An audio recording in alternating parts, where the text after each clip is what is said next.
Welcome to West Virginia and Commonplace. Today, this is one of these special feel-good episodes. I'm bringing back not bringing back, but I'm bringing on a Rexburg native, Vesna. You all know her as Vesna Jones, and now you are Vesna Farrar. Farr. Okay, guys, when we do these podcasts or whenever I do them with people that I grew up with, it's always something special that grabs me to them. Now, with Vesna, this is a weird story, but I will just say it because we didn't even go over it. Her mother, Nora, her mom is the greatest Spanish teacher, the greatest influence in the Spanish culture in our community of Rexburg. We had other Spanish teachers, blah blah blah blah blah, but her mom had the pizzazz. Her mom had charisma, and with charisma, that makes you an enigma. And not everybody has charisma. Everybody has selling points, but her mom was so charismatic. I remember growing up that we would always. It was a joy to go to your mother's class, and not to speak too much about her because I'll have to find her around the world It's somewhere. okay. I'm a big fan of her, so it's okay. Yeah, her mother she just I don't know what it would have been like to grow up with your mother, but I would have loved to have to rented your mother. Like if I could have got her from Rent a Center for like 90 days or so, just to have all that high octane energy. It seemed like your mom had 93 gas inside of her every day. She did. She did. She had an energy. She has an energy. Forgive me. She has an energy that is just. It can be almost exhausting sometimes because watching her and how she paces herself and how she works and how much she cares, it's inspiring, and not just for everybody, but even in the family. It's wonderful to see her, and also know the behind the scenes and what she does and the caring and the empathy behind it. It makes it even more special. So thank you for those compliments for her. That's huge. Oh yeah, no doubt. So Nora, at some point I will reach out. I will find you. I want to thank your mom like for being part of and I'm gonna do this for now on because I have a few other episodes with other people from Rustburg, but she's part of our culture. Like she's influenced a lot of people, and you never know how far. And I always say this about influence because I didn't know what I was doing for people myself, and you obviously don't know what you do for people either. Um, influence, we never know who we touch and how we touch them. So Vesna, tell us a little bit about yourself. Let the audience know about you. Well, thank you. I'm super excited to be here. So I did grow up in our community. Yes, I grew up actually in a farming family and couldn't wait to get out of the area. So I did as soon as possible, and I went to school. But there's always been a level of caring for people, wanting to help people, and so ended up going into school and kind of doing a macro sociological background with psychology. Sales has always been a desire for me, but I kept stumbling into all the wrong things. So I did live out of state for a little while and then came back and began to work at the local social services. And it's one of those God given moments where you go, this is not at all what I want, but I'm here. And it grew me exponentially in ways that I could not have grasped if I had tried to do what I thought I should be doing. So I think a lot of times when we start off going, this is how my life is going to look, and then whatever the reasons may be, it doesn't go that direction. It's as 2020 has taught us, it's okay to pivot. It's okay to just turn direction, to go, okay, I will try this step or I'll try this direction. So after about 13 years, I have left the Department of Social Services, and I'm actually staying at home with my two children.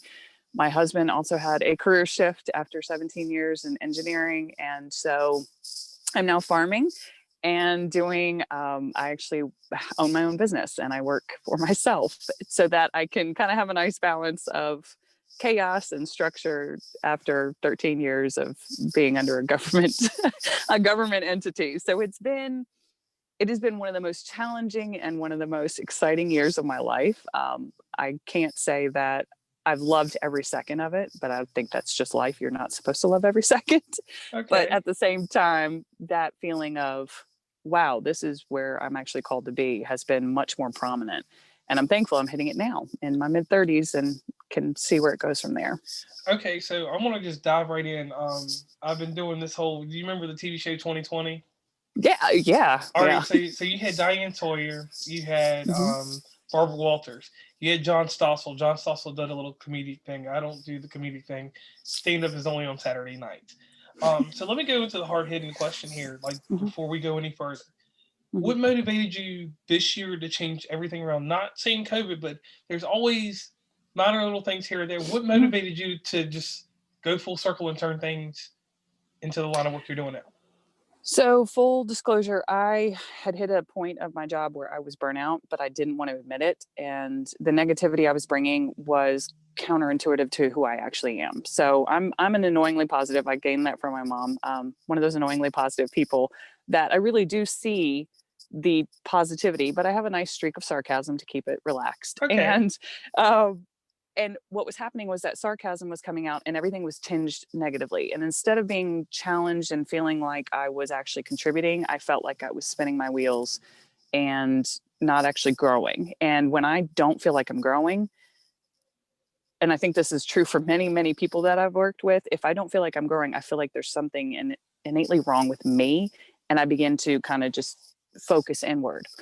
Whenever that happens and you're focused solely on your ego, there is nothing else happening and you cannot do anything else. You're pretty miserable around the people that you are supposed to be joyous around.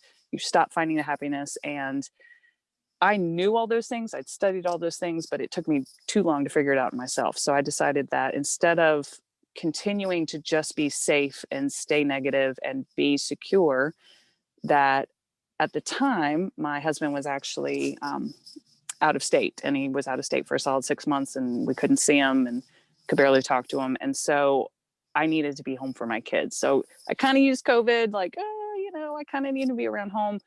But there had been such a longing to get out of the safety that I finally practically threw up and wrote a 2 weeks notice. And I went, I love you guys. I thank you for everything. And I'm out of here. And it was one of the scariest moments. I cried the first week, the entire, you're supposed to celebrate when you leave a job because, Yes. you don't leave a job without another job. And I was leaving a job for an insecure, like no job. And it was awful. I cried the first week. What have I done? But I knew enough that if I wasn't contributing positively anymore, I was only going to bring other people down. And I had a coworker, my work spouse, who I love dearly, and that I recognized I was negatively impacting her. And I did not want to be that person anymore.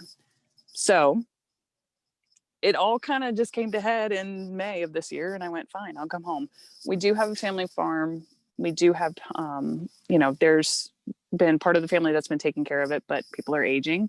And it was also that smack in the face this year of if everybody were to pass before me, I don't know anything. And this family farm could possibly potentially be good, just gone. And that was riskier than staying safe in an office job. And so I now dedicate my time to learning about things that I probably should have learned more about when I was a kid, as well as just working with my family, which I'm very, very grateful for. Um, and then being with the kids as much as possible.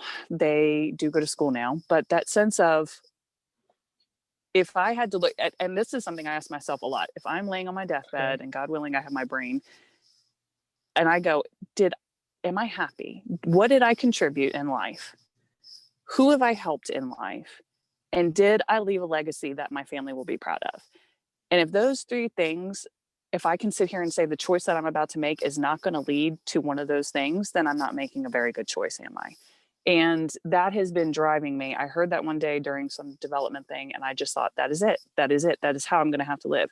Is this going to take me to something that is going to benefit others and leave a legacy of honor and pride for my family? And what kind of legacy am I leaving for my family?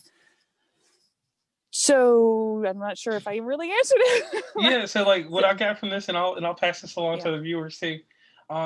You got stagnant, and you're a person that can't be stagnant. You can't be stagnant water. It Mm-hmm. was a bit of self care involved in this, Mm-hmm. and at the very end of what you said, family preservation. You have a farm. Your family in. I think the key thing that I got from everything you just said was that it's about the family. It's about the self care, the individual that's involved, and Mm-hmm. how you're the patriarch. How you have to carry everything out to a certain degree. Wouldn't you Yeah. say? Yeah, and it is if you are given a family legacy, I mean, even if it's just a house, even if it's not a house, let's just say it's something that your family does that maybe another family doesn't do. It's that sense of, are you contributing that, and is it something that's going to benefit? Are you going to leave the world a better place than you found it? Am I just up here sucking up oxygen and wasting my time, or am I actually giving back and benefiting others? And if the answer is I'm over here sucking a bear, then I need to move on to something that's going to help someone else. And there are a lot of people who I love listening to elderly people. And I think that that is something that a lot of us need to just kind of sit back and go, what do the elderly have to tell us? Because one lady said, if I'm feeling blue and I'm feeling gross, I reach out to somebody and I do something nice to them. I write somebody a card. I say hello. I call somebody. And as soon as I get out of my own head, I am transformed into somebody that's caring for someone else. And I begin to move forward again. I'm not stuck in, I'm not looking inward. I'm moving outward again. And that is something that it's stuck with me. So that whole self-care, that whole family preservation is, I was really just going, ooh, it's so me. But really it wasn't. It was other people. It's, you know, my husband has chosen a career that is benefiting the family, but it also means that he's here and there and doing different things. And to have someone who's stable and being able to take care of anybody that needs to be taken care of is a gift. And so Yes, I it need to use it is. wisely. I need to use it wisely. So Okay. So, what is this business that you got into? so it's network marketing. And I say it that way because there has been such a negative connotation. So whenever I used to walk up to somebody and say, "Oh, I have a side biz," or "I have a, you know, a side hustle," and oh, it was always with a connotation of self-deprivation, not deprivation, depreciation, as well as that sense of don't judge me. Right. But if anything, this year has shown that jobs are not just outside of the home. Jobs are clearly now capable of being inside the home and worked around schedules and paced with family. And if you are your own boss, it is truly up to you what you're going to achieve. So there was a lot of research that I did into company culture, and that's such a trendy word as well. So I kind of hesitate on that. But what I was looking for in a company, and it helped me exponentially in how others look for companies and what they're looking for, and the luxury almost of being going, okay, what am I worth and what do I want to see out of a company? And I did a whole lot of research before I went into anything else. And I've seen sales and I've done other sales, and I failed. Let's just be honest. I failed in other sales because I didn't apply, but it also helped me refine what I was looking for. And the level of talking about self-care, that level of personal development that we forget to do, and not just going to a spa and getting a massage, but who am I? What am I doing on this earth? What do I want to do on this earth? How do I help people on this earth? That I was clearly on that journey early in this year, so I just continued it. And so the business that I'm with is for it's a vehicle. It's a vehicle. It's an amazing vehicle, but the culture itself is something that provides so much more than just feeling good and being in your own skin. And I can talk more about that. But that's what I'm doing. I work with a company called Modere, and so there's products that I utilize to benefit my physical health, which then in turn benefits my mental health, emotional health, and it's an entire package in one. Okay. Now let me give the listeners a little insight. All right. Obviously, I run a podcast, so I search for guests. I look everywhere. Um, I want to say quite a few months ago. Last time it was really warm. Hmm. And everybody calls it a Facebook story or anything like that. I'm a professional wrestling fan, so I call them vigilantes. So they're little things. And I notice everybody. One thing that anybody will tell you about me is I pay attention to a lot of detail. I don't Very just, detailed. I just And don't, it sounds to me how well you do that. yeah, I just don't, I don't call it a stalker thing. I just, like, I look at certain people. I put out a Facebook story, so I look at the next 15 people beside me. I put out an Instagram story. I look at the next 20 people beside me. So I started noticing. I mean, you always were posting things, but it was just small little things. It could be a meme here, or it could be something about self improvement. You started doing just a minor few little things. Then you started catching a little steam. You were actually doing more videos. You were doing this and that. So I was like, hey, what she got going on over here? And I talked to many friends between us. About different people, and we always people's names spark up. Your name sparks up, um, because it's a very unique name. So Yes. a lot of times, we come from a double A school, so we had a fairly good size amount of kids that we went to school and kids below us. The rule of thumb that I give people is when you're in high school, the kids that are 2 years under you and that are 4 years above you, you would know. So that gives Mhm. you a train of 6 years plus 4 more years for the cousins and the whoever. So you could have a stretch in high school of people knowing you for about a good 10 years Mhm. through that time. So I noticed what you were doing, and I was like, nobody else is really doing anything like this. You know, you weren't out there hard selling. You're not out there ever hard selling or doing anything like that. Simple positive reinforcement, because you Mhm. never know what someone's going through. And I was like, man, that's really touching, and that's like Thank you. that's like sort of like what I try to do with the podcast by bringing people Yeah. on. Yeah. You know, obviously we have a detail of yes, there's something that you may be selling, but you're influencing, even though you don't want to be an influencer. Well, not necessarily. I actually, after you said that, and I'll go ahead and say, JR asked me, how does it feel to be a social media influencer? And I immediately reacted, I'm not an influencer, no way. So I went and looked it up because I am a nerd. And I am not, it is a bit of an influence. And I think I needed to retweak how I thought about it because sometimes again, that influencer, they're spending more time making sure that they have a very carefully crafted image and how they want that image to be presented and how they want companies to utilize that. And in a sense, this new format that both stumbled into and also researched is called social retail. So you are creating an imagery of what you hope while also keeping it very realistic, showing the vulnerability and also showing just who you are as a person, which I really wish society would let us just respect the fact that we are not happy all the time. It's okay to not be happy all the time, and you have to get through that in order to get through that. So that is where I'm coming from, in place of honesty, and having a company that supports it and encourages that kind of growth and interdevelopmental thing amongst a team is key. So yes, there is sales involved, but when it comes down to the format of how you're utilizing that sales, you can either be super spammy pammy and go after people and utilize techniques that make people uncomfortable, or you can find something that speaks to who you are naturally and you just use your basic skills. And I think that is huge when it comes down to that shift in network marketing. Most smart, innovative, forward thinking companies are going in that direction. If you have a company that says, no, you have to do it this way, and this is the image you have to craft, unless that's your image that you already have, you are not going to feel comfortable. And it is not going to be something that will make you happy down the road. And in the grand scheme of things, we all want to make sure we're happy down the road. Oh yeah, no doubt on that, and I like it because it's so subtle. Because my approach with things like I have guerrilla tactics. I live in West Virginia, so I travel between Virginia, North Carolina, Tennessee, Maryland, Pennsylvania, all these places Yeah. Yeah. within 30 days. So my hard sell is that, and it's silly, Snapchat. Nobody, we're Oh, adults. yeah. Snapchat, like with what you do, you could film a Mhm. video, um, and you can put Linktree or something to it. I Mhm. put I put my business in rest areas. I don't. Yes. Yeah, I know that sounds crazy, but like I don't go out and just like, oh, you need to listen to this, blah blah blah blah blah. Right. Because I kind Right. of seen what you did, something subtle to get my business up and to still Mhm. keep it, things look very lively.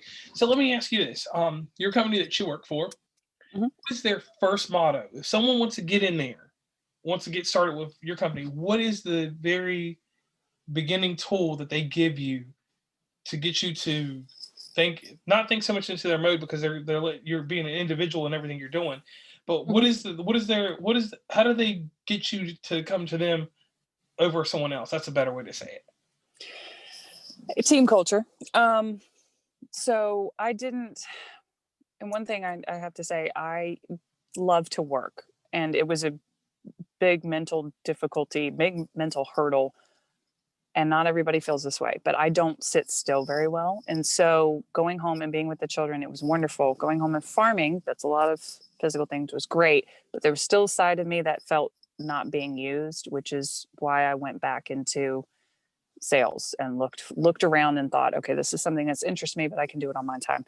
Um, this specific company, they give you the team culture of we are all on the same level, and that is different than any other company I've been in. You have different levels you want to achieve, obviously, if you're looking for a financial gain, But when you come into a company culture where they say, okay, what is a personal goal for you? Not business goal, but what is a personal goal for you? Where do you want to see yourself in 1 year? If you could write a letter to yourself, what does that look like? How does it taste? What does it feel like? What are you smelling? What are you seeing? Who's with you? Who's around you? What's the weather? I mean, very specific goals that we can talk about in like terminology, but when you're hungry and you want to do something for yourself and your family, and or just do something different, that is huge. That puts you in a different mindset. This company also gives you a basic blueprint. 5-10 minutes, you know what the company is about, you know their values, you know that they honor those values, and you know basically their model off the bat. You then, based on what you want to do, can take it and run with it and create. I see a lot of health coaches in this company because it is a health and wellness company. Okay. I see a whole lot of nurses that work with it because the products are outstanding. They won awards. I see a lot of women who are understanding that a lot of times stay-at-home moms, particularly, not knocking dads, but stay-at-home moms particularly, there's a confidence thing that just isn't there, whether it's self-identity, whatever it could be. We could be here for hours talking about that. But that those moms that have just gone, no, this is my identity and I can grow this while it's benefiting my family, and actually paying more attention to them, and again, not being a spammy Tammy. So and forgive me if there's any Tammys listening, I don't know why I keep saying that, but that is one of those things that just comes out, so I apologize. Yeah. But it is there again, that negative connotation with network marketing is you have to, drink the Kool-Aid and fall in. But that's not what a lot of the companies do. You got to drink their Kool-Aid, go on their level. But if you can meet a company that is innovative and can give you the blueprint in 5-10 minutes and say, this is what we're about, and here's how you can do it, and then you can run with it. This company also gives you, they basically tell you how to get running with it in 30 days, and they give you the things that have to happen social media wise, but they're formulated and thought out and researched and utilized from the very top. And I'm not talking like, well, you can do this, peons, but top folks are doing this themselves while you're doing it with them. And you get on the meetings with them, and you don't have to earn a conversation with them. You just talk to these people. They're humans. Totally different than anything I've ever experienced. Yeah, so you're actually part of the team. You're from top to bottom. I like that. Yeah. That idea. Yeah. So on the show, and I always do this. I always tell everybody, it's awesome that you're selling something right now. You're doing something. You have a great way of doing things. Mm. But has there come a point when you're doing this, right, Mm. that you just had to stop for a minute and you're like, did that whoa factor or wow factor? Has that hit you yet? Oh yeah. Oh yeah. It's hit me actually in several different ways. Yeah, absolutely. It hit me one day when I was doing something and I said something to somebody that Vesna would say in her head, but wouldn't actually ever come out because I tend to not want confrontation and don't want to rock the boat. And it snapped out, not rudely, but just very confidently. And I went, whoa, what? Who is that? And I could recognize the change. I mean, even in the last 3 months, the huge shift I've had just personally, the joy personally, the confidence personally. I mean, that if I didn't make a dime from this company, that would be worth it and then beyond. And we literally got off the Zoom before this meeting and we were all saying that. Women up here, women down here. All of us, even men on the call, were like, this, if we don't make a dime, the team culture, that feeling of support, encouragement, and embodiment of being who you are blows it out the water. So that was wow number one. Wow number two is that I'm more successful in this because it is something that speaks more to my personality, being healthy, making sure your body can move, athletic kind of things, while also working just to be healthy, period, mental, Okay. emotional. So yeah, it's a couple wow moments at least. Okay, so if someone wants to position themselves with your company, how do they get in touch with you? Because here's the key thing. Mhm. So many times when I deal with these podcasts, I have people on, you're promoting a book, you're promoting something, and Mhm. we get detail in there. And we usually do this 2 or 3 times in an episode because I have some people that like to just click through. They'll find a spot they Mhm. like and they'll just listen because I'll break it up in certain areas. So, Okay. how do they get in touch with you so that they can be successful just like you?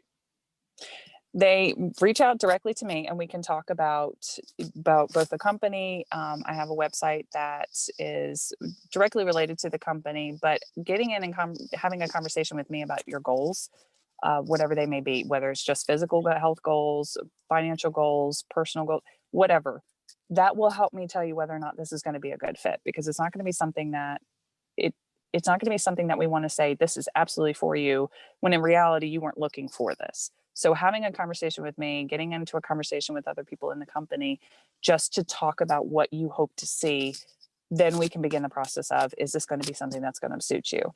It is a blessing for everybody, but it doesn't mean that this is a specific blessing for everybody. Okay. It's so So, do you have a business Instagram? Nope, it is personal.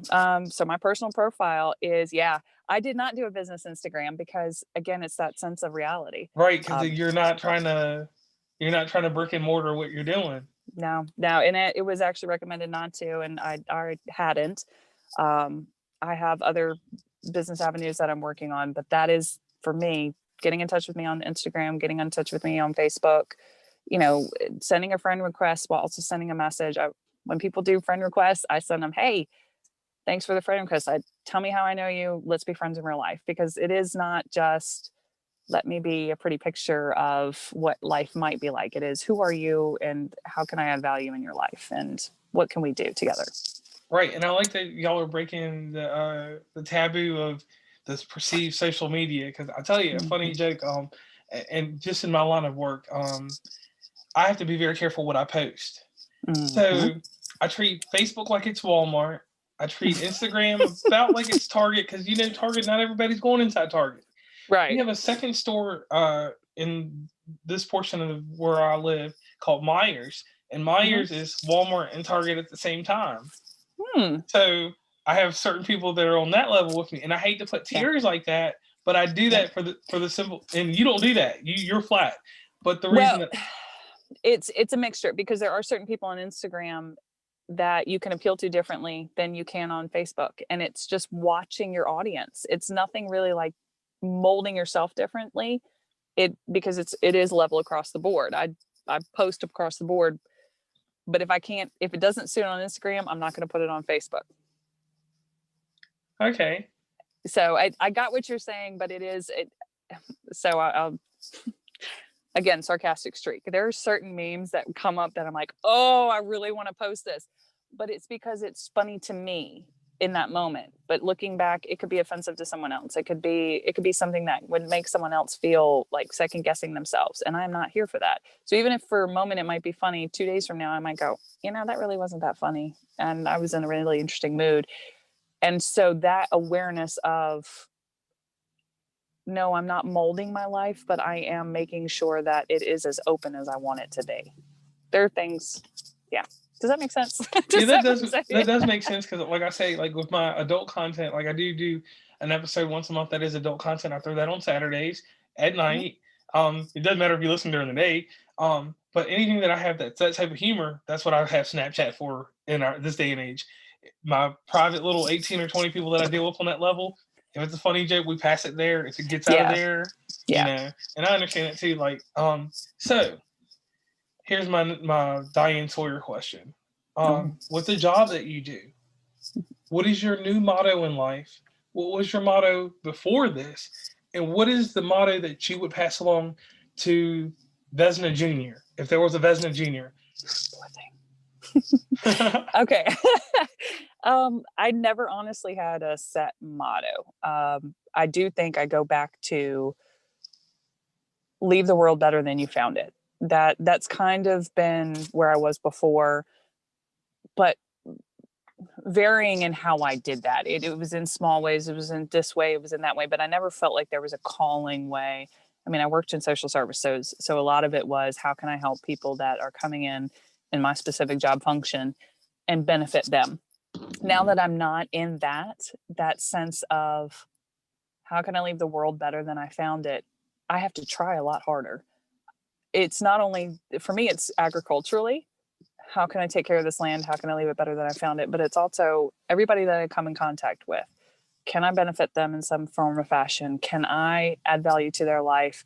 And can I make them, even if I can't add value, can I make them for 38 seconds feel important and know that they're important and know that they're a gift to this earth?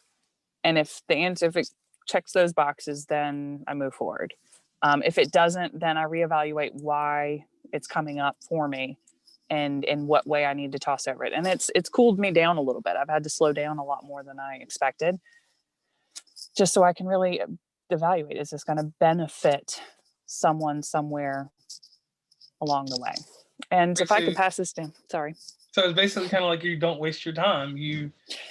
I try not to. You see what's essential, and you see what's going to be positive for someone at the same time taking care of yourself. Because I kind of have to watch that now too, like because with the podcast, like the crazy thing people don't understand, I do this like outside of my work. So like where I had this free week, I cycle.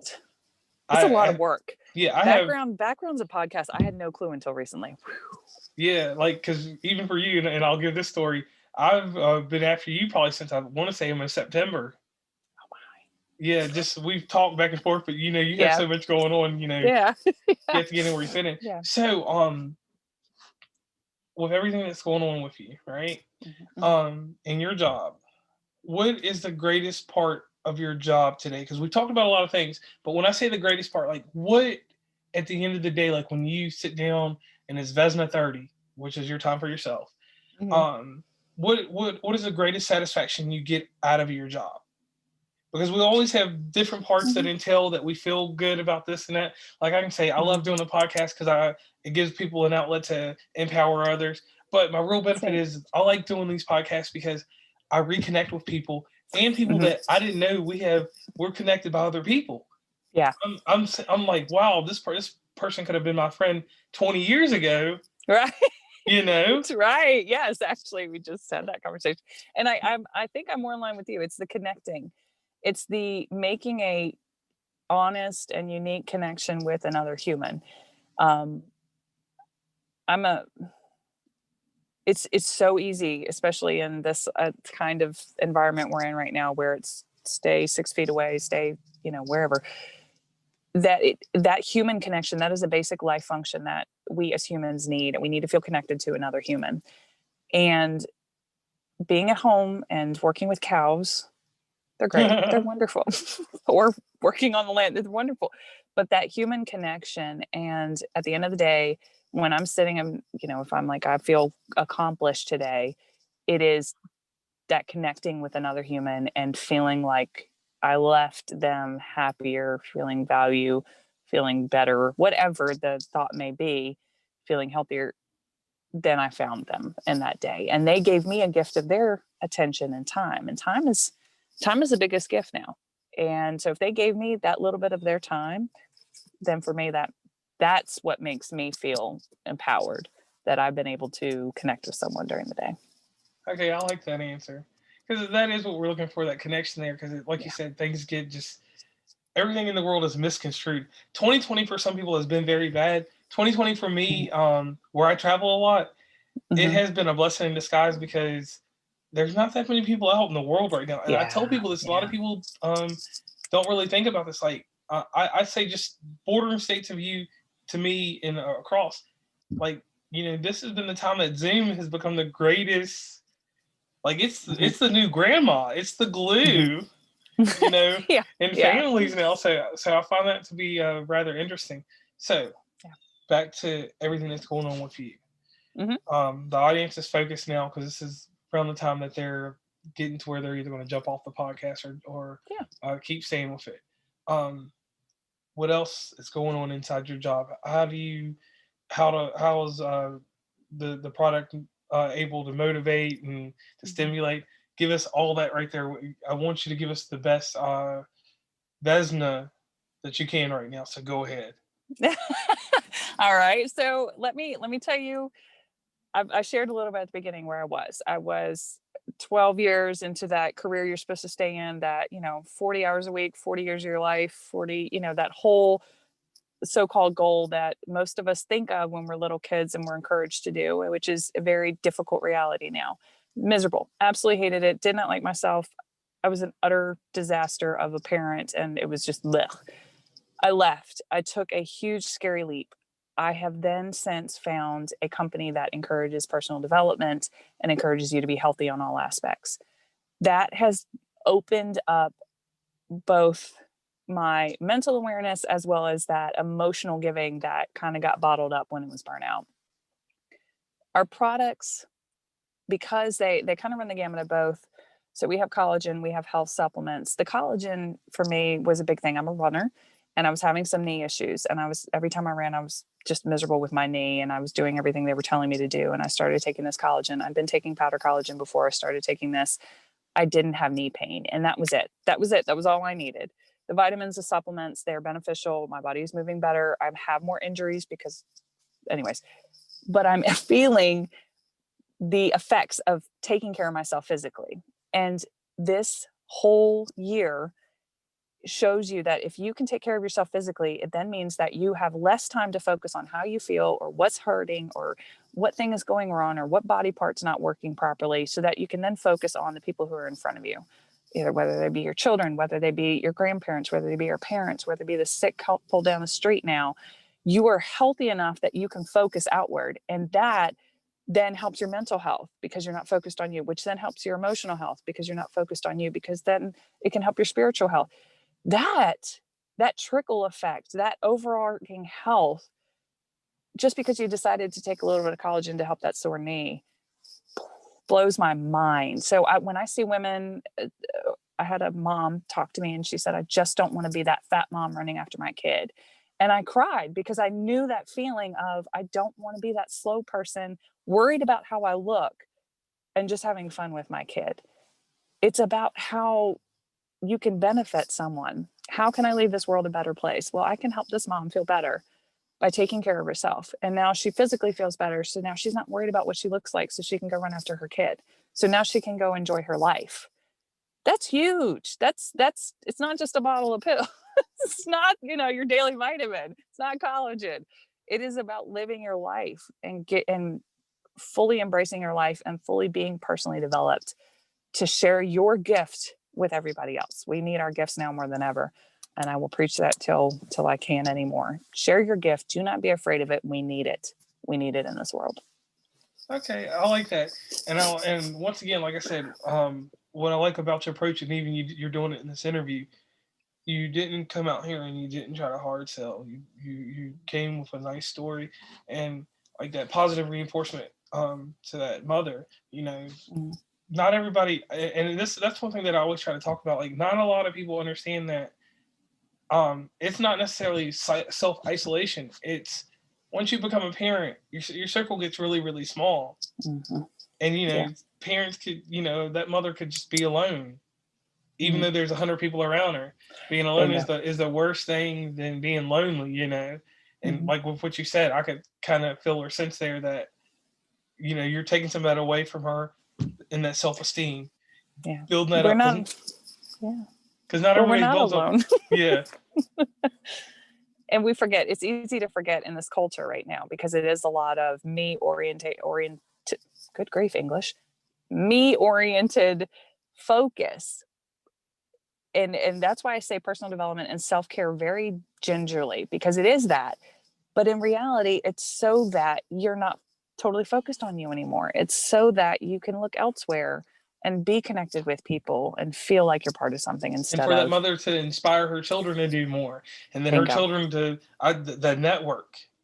That way, the trickle effect. Hey, I saw mommy taking care of herself. I'm going to take care of myself so that 30 years from now, I too know that I need to take this break and that I can be healthier for my kid, which then benefits that child. It's people don't realize that ripple effect, and we're seeing it some. This pandemic has brought it into light some, but it's about everything you do, every choice you make, that effect. It's years down the road without you knowing it. Okay. All right. Now, Vesna, we have to get into a special part of this show. Okay. On my show, that's one thing that people need to know, or a talent. Um, there is a rapper in New York City. This guy, and I talk about him all the time. And I've got to post this video. I'm probably going to do it this evening. he can fix a Rubik's Cube like he can solve it in 30 to 40 seconds. He in the brain function that it takes to do that, I wish I had that power so that I could do something really amazing in the world. So what is a hidden talent or a secret that no one knows about you? Because everybody has one. Like I have a disdain for beets. I don't like beets. You can give me other root vegetables, I'll eat rhubarb, parsnips, whatever, but keep your beets. If you can bring beets, I'll unfriend you in real life. Um, I honestly, I think, and I can only think of a pet peeve. I don't know if any of my talents are really that. I don't know. This is a great question, but I really don't know. Hang on. I would have to say that commercials about pouring drinks, like the Coca-Cola commercials, any kind of beverage pouring makes me want to crawl out of my skin. And I don't know why. It is that sound. When I hear it on the radio, I have to turn it off. When a commercial comes on, it drives me insane. But Is I it think because that is, go yeah, ahead. I have no idea. Honestly, it's a newer thing that is probably just something random. I don't know.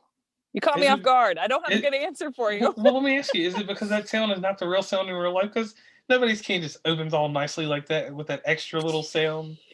Yeah, and all that extraness. My can opens, it's It's the like glug glug boom. glug. It can get to me in real life, and like I don't drink soda. I haven't drank soda since high school. I got addicted to Mountain Dew, and I haven't had it then since then because of getting off of that was awful. Okay.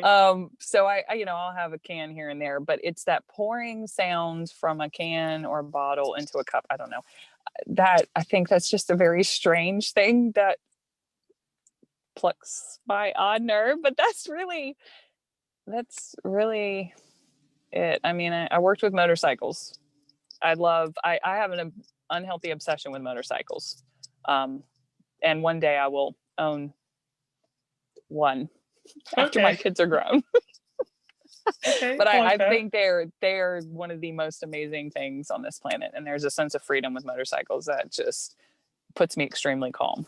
So Like, is it something like you would go up the Blue Ridge Mountains or something and do, or oh, I would do anywhere. I would just ride around in circles if people would let me. And I've got my license. I just don't have a motorcycle, especially now that as a mother, it seems a little bit like for me, I would end up probably being stupid and doing tricks or something. I think the challenge of it, controlling a piece of machinery, having it, work with you, the curves in some of the mountains like Dragon's Gap down here, yeah? on the southwestern side, that's a dream course for me to go through. I've done the Blue Ridge Mountains. I've worked on short courses and stunt work, but I think just motorcycles are just a kind of an enigma for me. Unicorns for some people, motorcycles for me. Okay, I can go with that.